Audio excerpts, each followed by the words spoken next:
Assalamualaikum warahmatullahi wabarakatuh. Salam sejahtera untuk kita semua. Shalom, Om Swastiastu, Namo Buddhaya, salam kebajikan. Perkenalkan, nama saya Rizkyani Amalia Kusumasari. Saya adalah dosen dari Departemen Parasitologi Fakultas Kedokteran, Kesehatan Masyarakat, dan Keperawatan Universitas Gadjah Mada. Nomor induk dosen nasional saya adalah 0025028703. Perkenankan, saya di sini untuk melakukan pernyataan diri dosen dalam unjuk kerja Tridharma Perguruan Tinggi atau PDD UKTPT dalam rangka untuk sertifikasi dosen tahun 2023 dalam bidang pengajaran. Mata kuliah yang saya pilih untuk PDD UKTPT ini adalah parasitologi lanjut dengan kode mata kuliah KUT 604. Metode pembelajaran yang saya gunakan adalah Delivery, Interaction, and Assessment.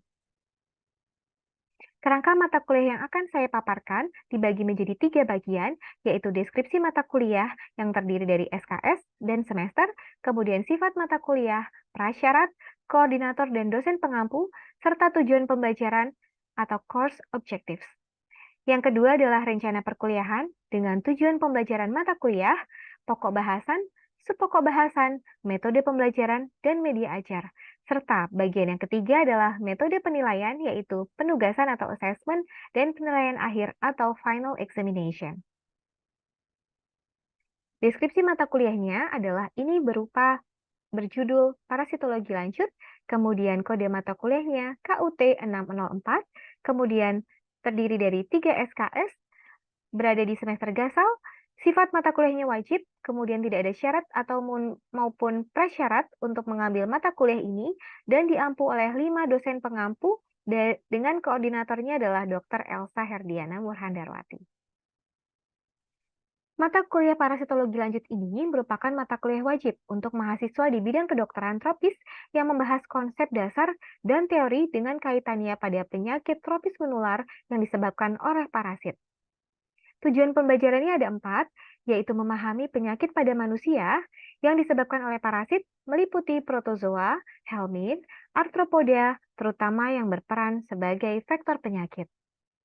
Selanjutnya adalah memahami morfologi, epidemiologi, imunologi, patologi, gejala klinis, diagnosis dan terapi, serta preventif dari penyakit yang disebabkan oleh parasit protozoa, parasit helminth atau cacing, dan parasit arthropoda, serta peran arthropoda sebagai vektor penyakit.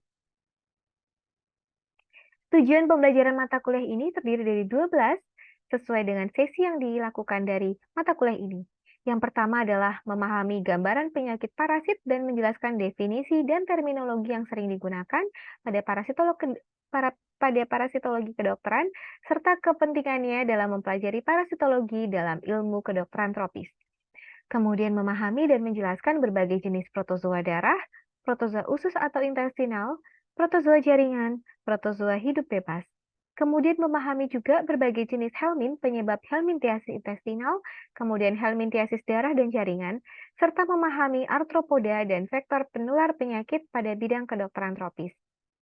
Selanjutnya adalah memahami dan menjelaskan identifikasi morfologi berbagai parasit protozoa, berbagai parasit helminth, dan berbagai parasit arthropoda dan arthropoda sebagai vektor penular penyakit yang berperan di bidang kedokteran tropis.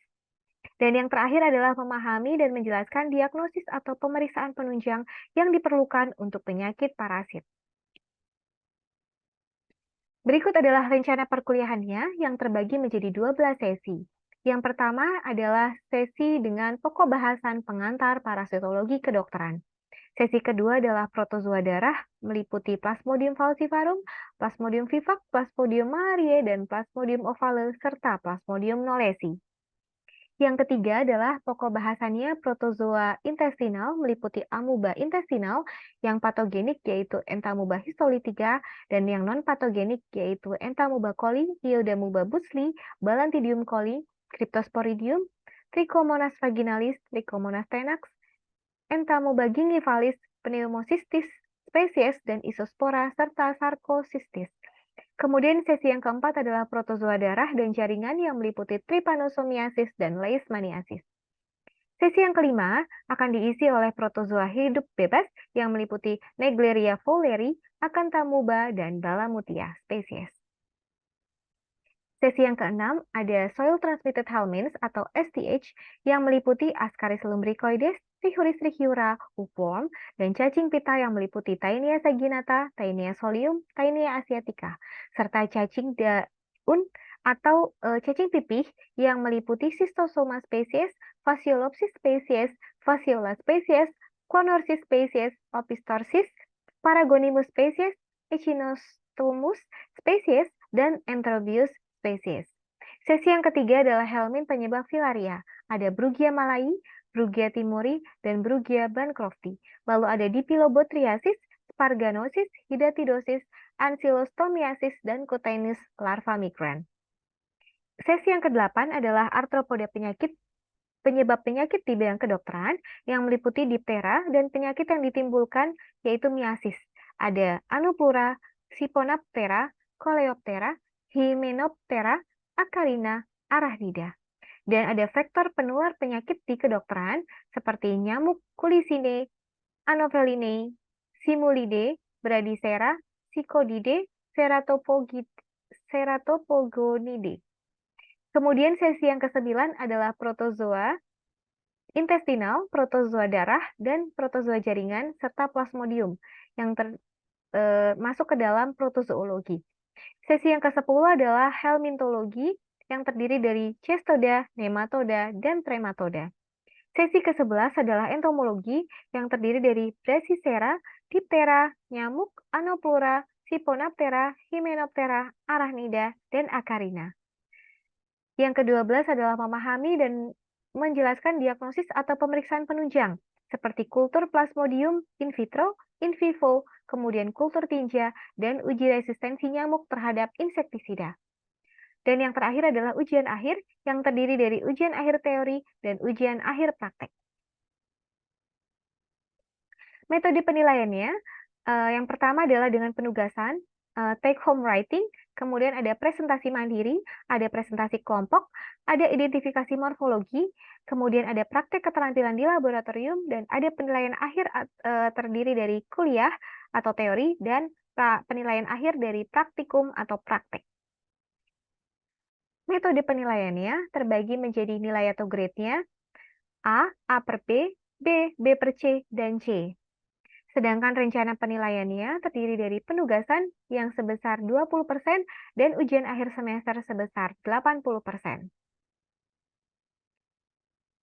Baik, pada bahasan kali ini kita akan mempelajari mengenai intestinal nematodes, yaitu merupakan bagian dari dan jenis-jenis cacing parasit ya yang akan kita pelajari pada hari ini.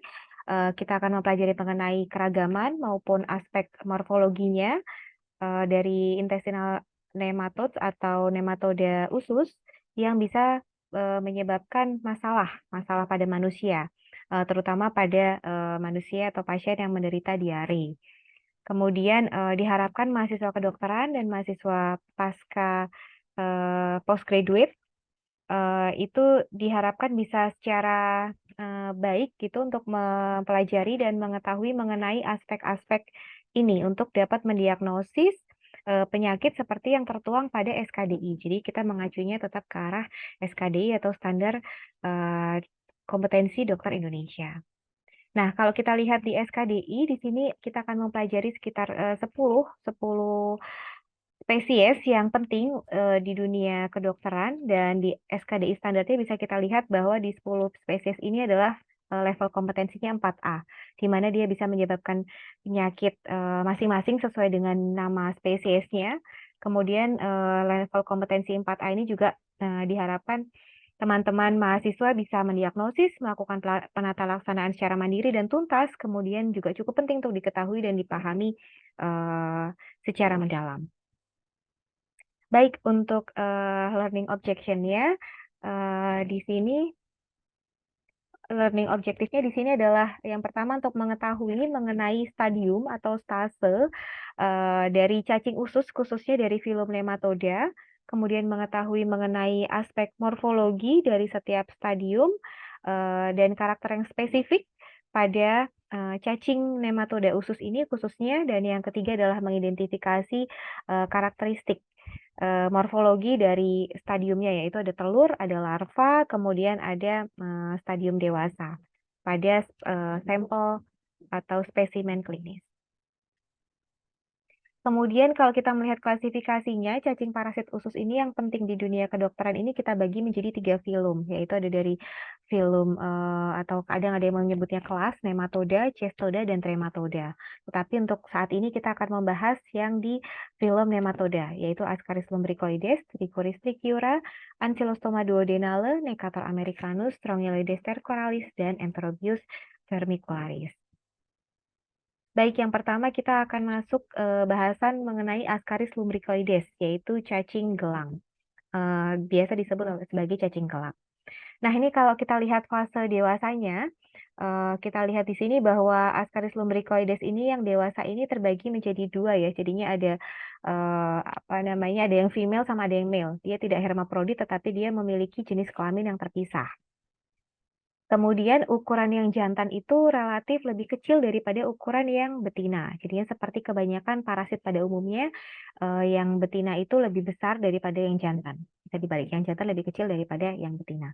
Nah, kalau kita lihat di morfologinya, untuk yang jantan ini ciri khasnya adalah ujung posteriornya itu melengkung ke dalam. Jadi dia seperti melengkung ke dalam, seperti lingkaran begitu. Sedangkan kalau yang betina dia tidak melengkung, jadinya dia cenderung runcing dan lurus. Untuk ukurannya juga sudah tadi ya terlihat ya bahwa yang jantan hanya sekitar 15-31 cm, sedangkan yang betina 20-35 cm. Jadinya ini bisa dilihat dengan mata langsung tanpa menggunakan mikroskop karena yang dewasa cukup besar. Kemudian untuk telurnya, di sini kita bisa membagi menjadi 4 jenis ya. Kalau Ascaris lumbricoides ini ada 4 jenis telur. Yang pertama adalah fertilized egg, yang masih dapat berkembang, kemudian sudah dibuahi. Ini dalamnya berisi embrio. Begitu, ukurannya 60 kali 45 mikron, jadi cukup kecil. Kita tidak bisa melihatnya langsung secara langsung ya, tetapi kita menggunakan mikroskop untuk dapat melihat ini. Kemudian bentuknya spherical, jadinya cenderung membulat. Begitu.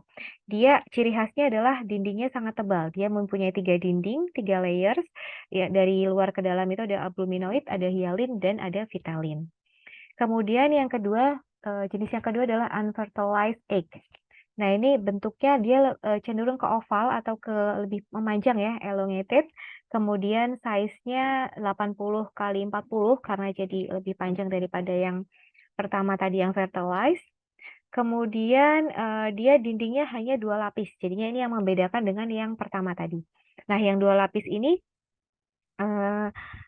ukurannya 80 kali 40, kemudian lapisannya hanya ada albuminoid dan vitellin. Begitu. Kemudian untuk yang ketiga, ada embryonated egg. Dia bentuknya spherical, hampir sama seperti yang pertama tadi yang fertilized. Dindingnya juga sama, begitu ada 3 layer, ada albuminoid, ada hyalin, dan ada vitellin. Kemudian bedanya telur ini sudah berisi larva infektif. Kalau yang tadi berisinya embrio, kalau ini sudah larva infektif. Setelah dia sudah jatuh atau masak di tanah selama sekitar 3 minggu. Begitu. Kemudian yang terakhir adalah decorticated egg. Itu adalah telurnya berbentuk spherical. Kemudian ukurannya 60 kali 45 mikron. Ini hampir sama dengan sebelumnya ya, dengan yang lain yang tadi. Tetapi dia hanya ada 2 layer. Jadi dia hanya punya hyalin dan vitellin. Kemudian kontennya adalah embrio sama atau granula atau embrio. Begitu. Jadi ini kita harus berhati-hati karena decorticated egg ini terkadang sulit dibedakan dengan hookworm, dengan telur hookworm. Nanti kita lihat perbedaannya. Kalau sudah mengetahui perbedaannya pasti mudah untuk dibedakan. Nah, ini kalau kita compare, kita bandingkan dari 4 jenis Ascaris lumbricoides tadi yang fase telur ini ada fertilized, ada unfertilized atau biasa disebut infertile, kemudian ada embryonated, dan ada decorticated. Kemudian kita masuk ke spesies yang kedua, yaitu Trichuris trichiura. Ini biasa disebut sebagai cacing cambuk. Begitu. Nah, ini untuk fase dewasanya atau stadium dewasanya. Dia bentuknya seperti cambuk ya, whip-like. Kemudian dia ada tik, ada bagian tebalnya di bagian posterior. Kemudian dia ada satu spikula begitu untuk yang jantan, kalau yang betinanya tidak. Dan di jantan ini dia posteriornya juga seperti yang askaris tadi, dia melengkung ke dalam. Sedangkan yang betinanya tidak. Gitu. Jadi hampir sama seperti yang tadi, tetapi yang tadi itu cacing gilik yang semuanya sama ya, ukurannya dari posterior ke anterior atau sebaliknya cenderung sama, tetapi kalau yang Trichuris trichiura ini seperti cambuk. Jadinya anteriornya adalah bagian yang kecil di sini, kepalanya kecil, sedangkan bagian ekornya itu semakin membesar dan menebal, begitu. Terus ukuran yang jantan dan betina tidak terlalu banyak perbedaannya, tetapi yang lebih besar adalah yang betina. Dan di sini bisa kita lihat bahwa di bagian jantan ini dia memiliki spikula di bagian posteriornya. Ini adalah berfungsi untuk membantu alat kopulasi. Jadinya untuk alat kawin bersama dengan yang si female, yang betina. Kemudian ini adalah fase telur dari Trichuris trichiura. Bentuknya seperti barel, begitu seperti tong. Kemudian dia size-nya 50 sampai 54 dikali 22 mikron. Jadi dia ciri khasnya itu adalah yang ditandai oleh merah-merah ini ya. Dia adalah punya dua polar mucoid plak, atau ada yang bilang mucous plak, ada yang bilang apa namanya, seperti kutub begitu ya. Kutub punya dua kutub di ujung atas dan ujung bawahnya.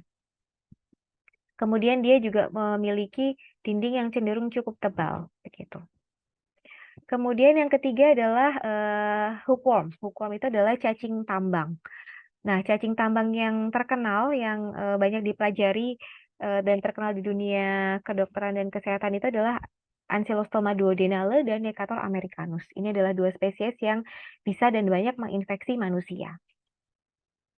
Kita lihat yang pertama. Kalau dari telurnya ini biasanya tidak bisa dibedakan antara Ancylostoma duodenale maupun Necator americanus. Bentuknya oval, kemudian size-nya 60 x 40, hampir sama kalau tadi kita ingat dengan yang askaris tadi. Tetapi dia hanya mempunyai satu layer atau satu dinding saja, single layer. Dan cenderung biasanya warnanya hitam, begitu. Terus bagian dalamnya juga cenderung khas, dia memiliki 4-8 sel telur ya, atau bisa jadi kalau memang sudah masak, kita dapat yang sudah terlihat masak itu sudah berisi oleh larva, begitu. Tapi dia hanya memiliki satu dinding saja. Sedangkan kalau kita komparasi ya, kita compare dengan yang askaris yang tadi seperti saya bilang, ini agak cenderung mirip ya, decorticated dari Ascaris lumbricoides ini agak mirip sama hookworm. Tetapi kalau kita lihat, sebenarnya ini berbeda karena untuk shape-nya yang telur hookworm ini adalah oval, kemudian kalau yang decorticated ini cenderung spherical, begitu. Terus kita lihat dari dindingnya juga. Kalau dindingnya di hookworm itu cenderung hanya satu ya, hanya memiliki satu dan itu terlihat jelas. Sedangkan kalau decorticated ascaris itu dia punya dua lapis dan itu juga terlihat jelas. Jadinya ada yang di luar satu yang tebal ini, kemudian di bagian dalamnya yang dekat dengan embrio. Nah, kalau yang ini yang hookworm dia sel-selnya juga kelihatan 4-8 gitu kurang lebih atau bisa larva, tetapi kalau yang decorticated ascaris ini biasanya berisi embrio atau granul gitu. Kemudian ini adalah filariform larva. Di sini kalau kita lihat dari larvanya hookworm ini, dia bentuknya silindris, kemudian memanjang, size-nya 600 mikron, jadinya kita harus menggunakan mikroskop untuk melihat ini. Dan karakteristiknya esofagusnya sepertiga dari panjang bagian tubuh, begitu. Dan ujungnya meruncing. Ini kalau untuk yang hookworm.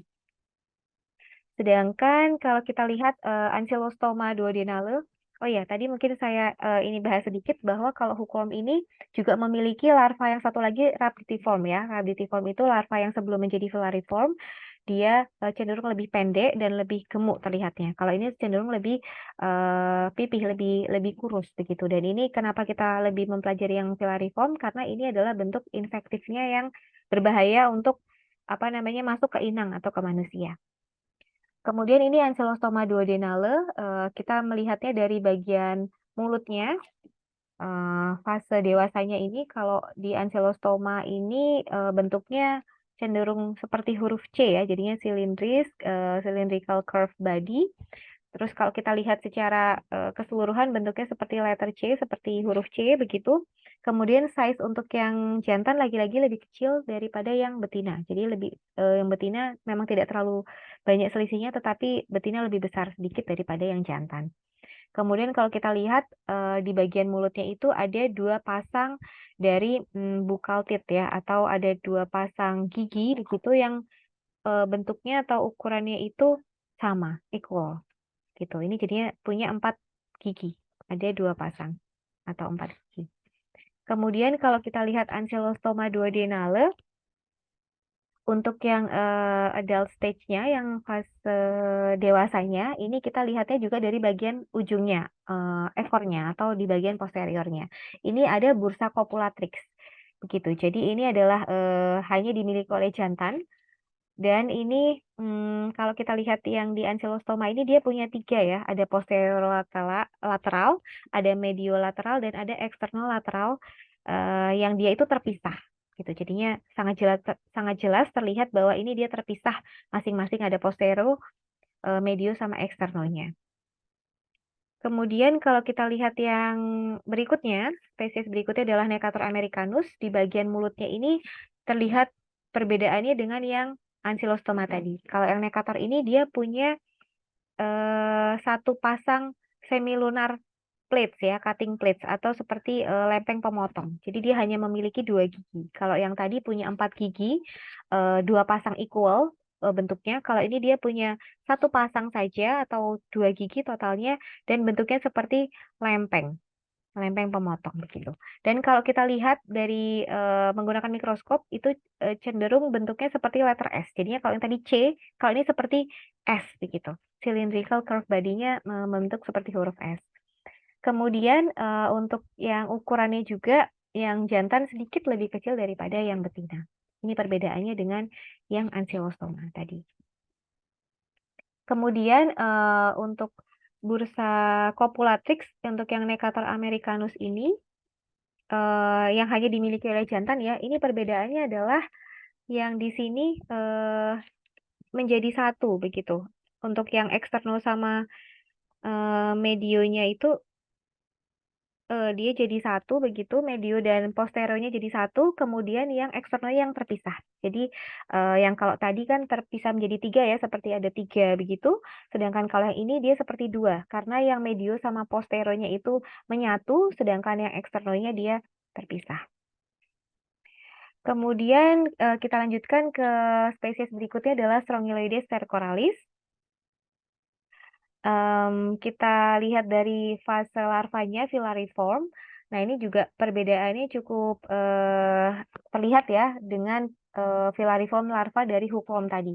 Kalau kita lihat di sini Strongyloides stercoralis ini larva filariformnya adalah silindris ya, dan dia lebih slim, mungkin ya hampir sama, tetapi kalau kita lihat karakteristik dari esofagusnya itu dia setengah dari panjang tubuhnya. Kalau kita lihat yang tadi itu 1/3, kalau yang ini setengah. Dan bagian ujung bawahnya itu dia seperti bentuk V. V keluar begitu ya. V shape begitu. Nah, mungkin itu apakah ada dari teman-teman mahasiswa yang ingin bertanya mengenai bahasan tadi? Dipersilakan. Selamat siang, Bu. Saya Stefani izin bertanya. Ya, silakan. Tadi kan dari penjelasan sempat disebutkan bahwa terdapat berbagai jenis dari telur askaris. Nah, untuk yang tipe decorticated, apakah masih bisa berkembang? Terima kasih banyak. Oh ya, terima kasih Mbak Stefani. Ya, kalau telur decorticated itu masih bisa berkembang lagi ya seperti yang tadi fertilized, dan dia tergantung dari keadaannya si telur. Jadinya kalau telur askaris itu biasanya bisa bertahan cukup lama di tanah, dan kalau dia misalnya bisa menemukan inangnya sebelum dia akhirnya mati atau kering, itu dia bisa masuk ke inangnya dan dia bisa berkembang lagi menjadi menetas menjadi cacing dewasa di dalam tubuh inangnya atau di dalam tubuh manusianya. Jadi setelah dia masuk ke inang dan dia pecah telurnya itu masih bisa berkembang menjadi cacing dewasa gitu. Jadinya bedanya dengan unfertilized yang dia sudah tidak bisa berkembang lagi karena memang sudah tidak dibuahi dan dia sudah cenderung lebih mengkerut ya, lebih kecil gitu. Seperti itu. Apakah menjawab pertanyaan? Oh, sudah cukup jelas, terima kasih banyak. Baik. Terima kasih untuk pertanyaannya. Apakah ada lagi yang ingin bertanya? Izin bertanya, Bu. Oh iya, silakan. Nah, saya Alvin izin bertanya. Tadi sempat disebutkan pada bagian telur di Juris Trigura ada mucoid plaque ya. Sebenarnya itu Ya. fungsinya untuk apa ya? Terima kasih. Baik, terima kasih Mas Alvin. Kalau di bagian yang tadi Trichuris trichiura ya, memang tadi ada mucous plaque atau apa tadi ya, seperti kutub ya, ada dua di bagian sisi ujung kiri dan kanannya. Itu sebagai penanda atau ciri khas morfologi yang spesifik untuk telur Trichuris trichiura.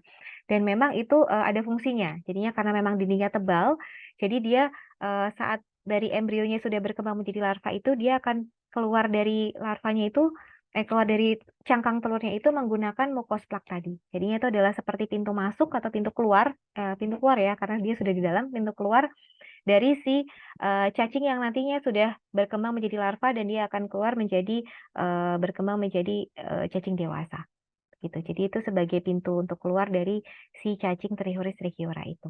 Karena memang didesain atau dari dari telur cacingnya itu memang dia tebal begitu, tidak bisa dipecahkan dengan mudah ya begitu. Jadinya pintu keluarnya memang menggunakan mucous plaque itu. Mungkin seperti itu. Apakah ada lagi yang ingin bertanya? Jika tidak ada, saya izin untuk memberikan penugasan. Jadinya ini ada penugasan dari yang tadi materi sudah disampaikan ya. Ada spesies helmin tadi ada Ascaris lumbricoides, ada Trichuris trichiura, Enterobius vermicularis, ada hukum tadi 2 spesies, Ancylostoma duodenale dan Decatur americanus, dan Strongyloides cercoralis. Ini dengan stadiumnya ini saya minta teman-teman mahasiswa untuk menggambar morfologinya dari spesies filum nematoda yang penting ini, kemudian juga digambar per stadiumnya tadi. Jadinya setiap spesies ada stadium telur, kemudian stadium dewasanya, yang punya stadium larva juga silakan digambar. Kemudian juga dilengkapi bagian-bagian morfologinya itu dengan ciri khas dari dan bagian-bagian dan ciri khasnya dijelaskan begitu di sana. Jadi selain digambar, kemudian diberikan tanda-tanda bagian morfologi yang penting, lalu diberikan juga ciri khas penanda dari setiap spesiesnya. Tugas ini saya harapkan bisa dikumpulkan 1 minggu dari sekarang. Jika tidak ada pertanyaan lagi, mungkin saya izin untuk mengakhiri kelas ini. Terima kasih atas perhatiannya dan sampai berjumpa di kelas berikutnya. Terima kasih. Demikianlah video PDD UKTPT dari saya Rizkyani Amalia Kusumasari. Semoga berkenan dan terima kasih telah menyaksikan. Wassalamualaikum warahmatullahi wabarakatuh. Om Shanti Shanti Om, Namo Buddhaya, salam kebajikan bagi kita semua.